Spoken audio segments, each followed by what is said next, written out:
close your eyes and imagine with me two different apartments in the very same city, the same neighborhood, paying almost down to the penny, the exact same rent, my children.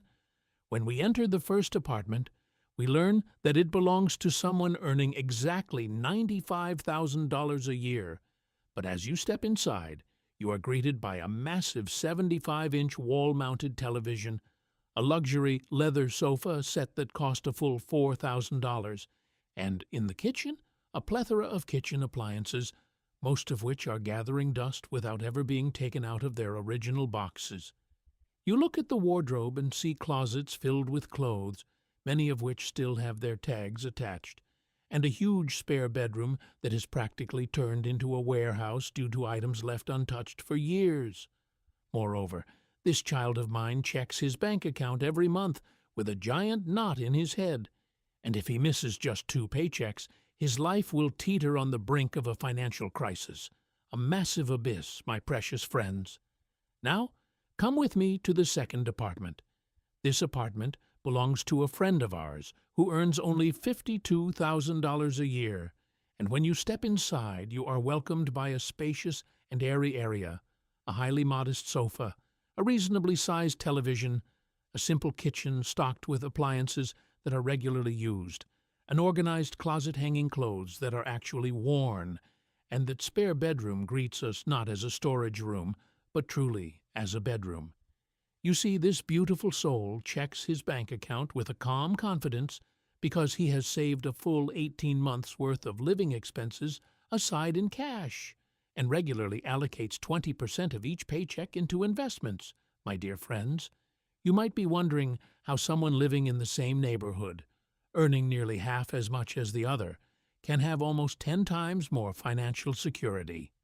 This is not just any ordinary story, my children. This is a true story of gain that describes that insidious and hidden relationship between possessions and money, which most of us fail to fully grasp throughout our lives. The child in the first apartment is obviously not a bad person when it comes to money. He doesn't gamble. He doesn't have expensive habits. He simply sacrificed every penny he earned, bit by bit, to a heavy lifestyle he felt forced to maintain. Whereas my second child discovered that beautiful secret that radically changes everything. Owning fewer things does not mean living worse. On the contrary, it means living intentionally. And intentional living creates that immense financial room to maneuver, that is, financial freedom, which most high-income individuals will never taste in their entire lives. Today, as an old friend and elder who spent years grinding away in the financial world and later made millions through the real estate companies I founded, yet whose heart has always beaten for the well-being and future of you, the youth, I will explain one by one those small but vital money rules that separate people who always have money in their pockets from those who never do, regardless of income. These are by no means stories of deprivation or scarcity, but the art of understanding that every object you own carries continuous and insidious costs that you have never actually calculated. Let us begin, my children, with that first profound concept that will radically reshape every purchasing decision for the rest of your life. Remember that everything you own costs you money twice. The first cost is the obvious purchase price written on the receipt that we all know. But there is a second cost completely ignored by most of us, which is often much larger than the first and encompasses storage, maintenance, mental energy, and opportunity cost. Look, my precious friends, that treadmill you eagerly bought takes up an unignorable amount of space in your home. Yet in big cities, you pay a hidden space cost of roughly $30 to $50 per square meter annually. A treadmill, along with the clearance space around it, occupies about 20 square meters of space, which means a hidden rental cost of between $600 and $1,000 thrown into the trash every single year just to store an exercise machine that you mostly use to hang clothes on. The second cost also includes maintenance and upkeep expenses. According to the golden rule of the financial industry, the winter maintenance, cleaning, registration, insurance, and repairs of a $30,000 luxury boat sitting in front of your door silently take 10% of its value every year, meaning a full $3,000 out of your pocket, even if you never put it in the water. It doesn't end there, my children. The second cost also wrecks your mental energy. Every single item you own chips away a tiny slice of your attention.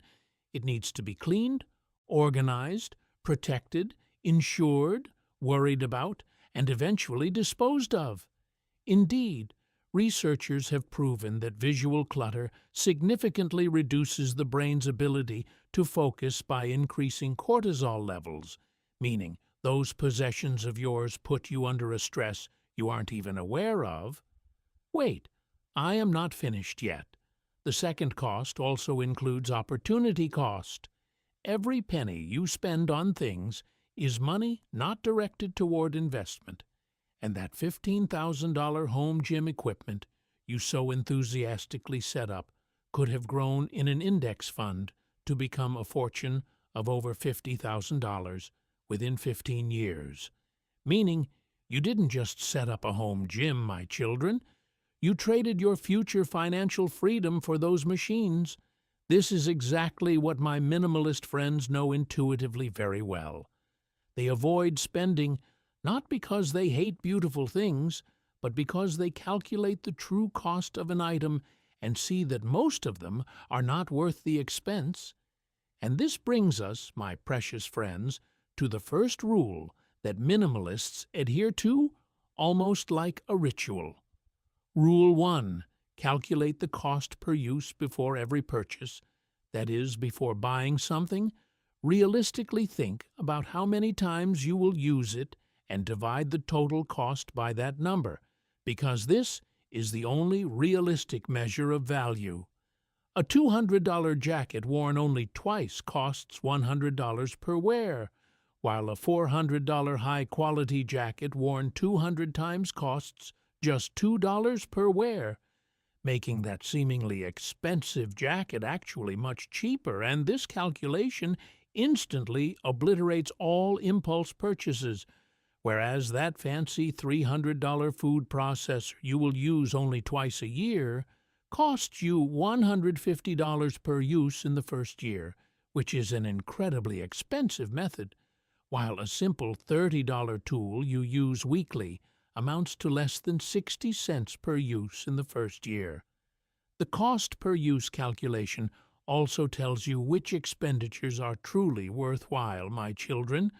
A $2,000 high-quality mattress that you will sleep on every night for 10 years comes out to just 55 cents per use, which is an immense value for your health, or a $1,500 coffee maker used every day for 5 years costs less than $1 per use and actually saves you money by rescuing you from outside coffee shop expenses. This mathematics entirely demolishes marketing, emotions, and social pressures. As the second rule, my children, apply that magical interrogation test to everything you already own. Walk around your house like this. Look at every item and ask this question. If this item suddenly vanished today, would I really spend money to bring it back? Be honest. Would you buy that dusty fondue set or the bread maker rotting in the cupboard again? Would you purchase those clothes you haven't looked at for the last 18 months once more? For most things, the honest answer is no, my children. They remain in your life not out of intention, but purely out of inertia, leftovers of impulse shopping done in the past, items you can't bear to throw away, or remnants of old hobbies you have long left behind. These items are negative values that steal your space, your mind, and your maintenance costs without providing any benefit to you, and every hour you spend cleaning, organizing, or thinking about things you wouldn't even replace is time stolen from your truly important activities. So minimalists mercilessly get rid of whatever fails this test.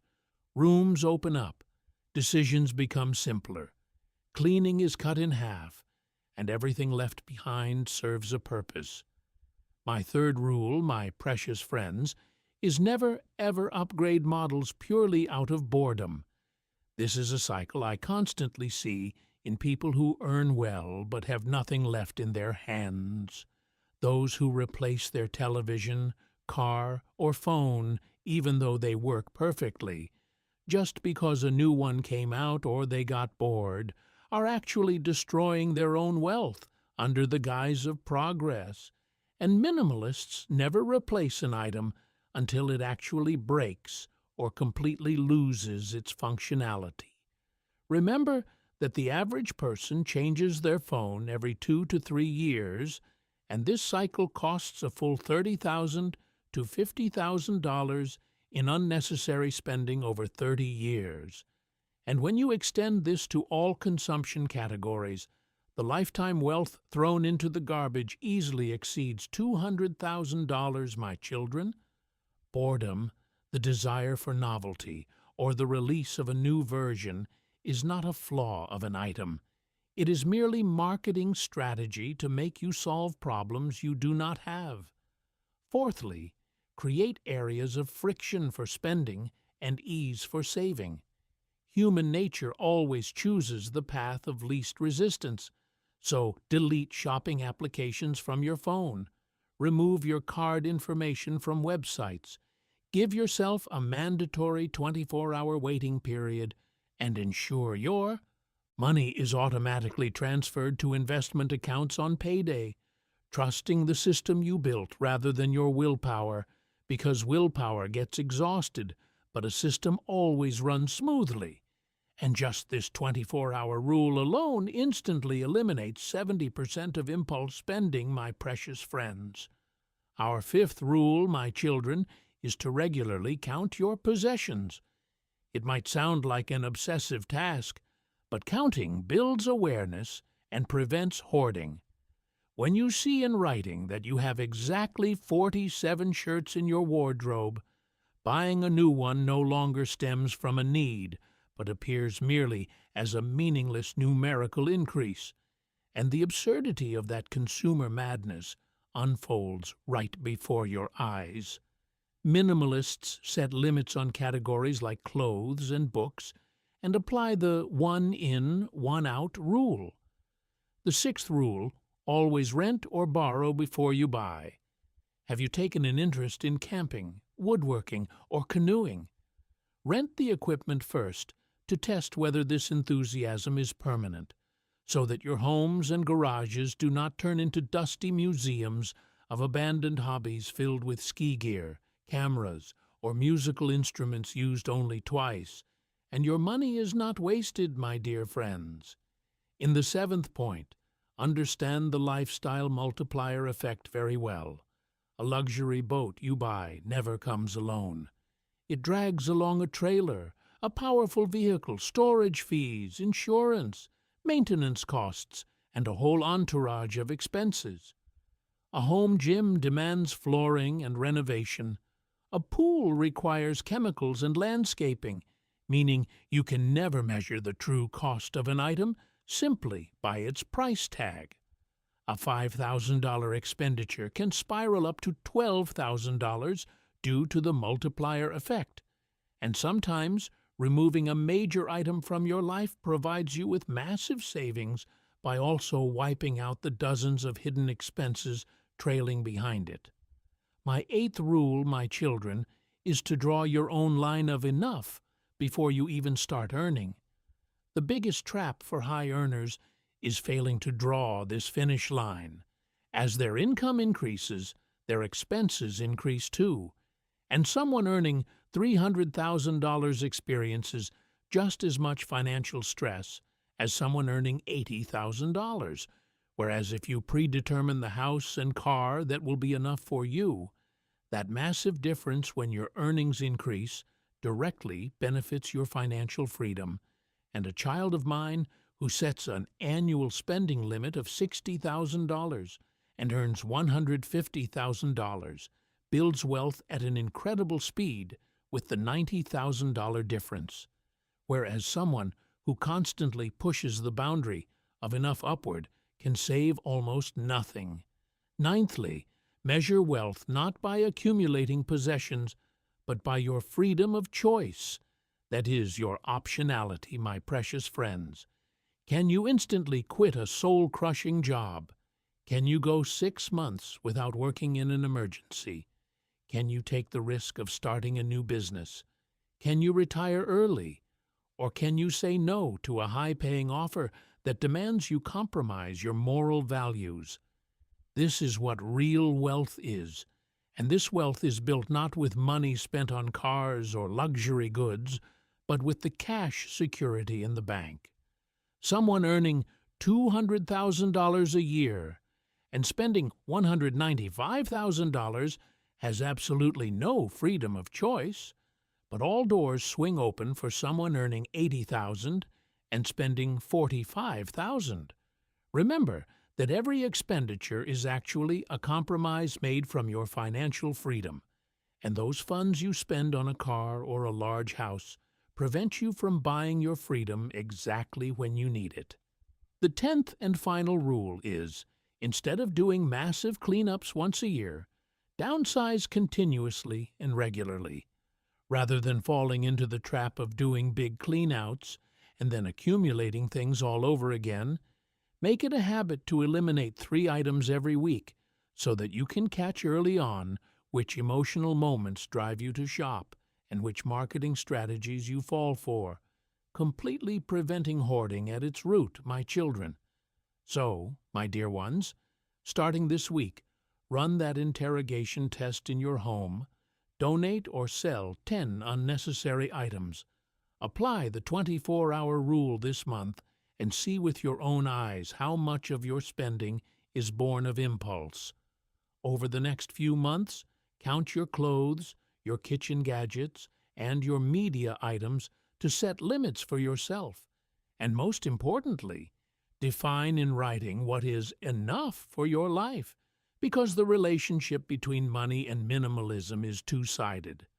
As possessions decrease, just like our wise friend in the second apartment, who rid himself of the knots in his head through that unique peace brought by financial security, you will step into a wonderful life where money does not rule you, but you rule money. As you cut back spending, savings increase. As savings increase, a sense of security follows. And that sense of security radically resolves the madness of filling emotional voids with possessions, pulling you into that immense and rich cycle of peace, whereas the opposite cycle drags a person into distress. Remember, my beautiful children, at the end of the day, mathematics, true wealth, and that noble freedom and peace that comforts the heart are always on the side of simplicity.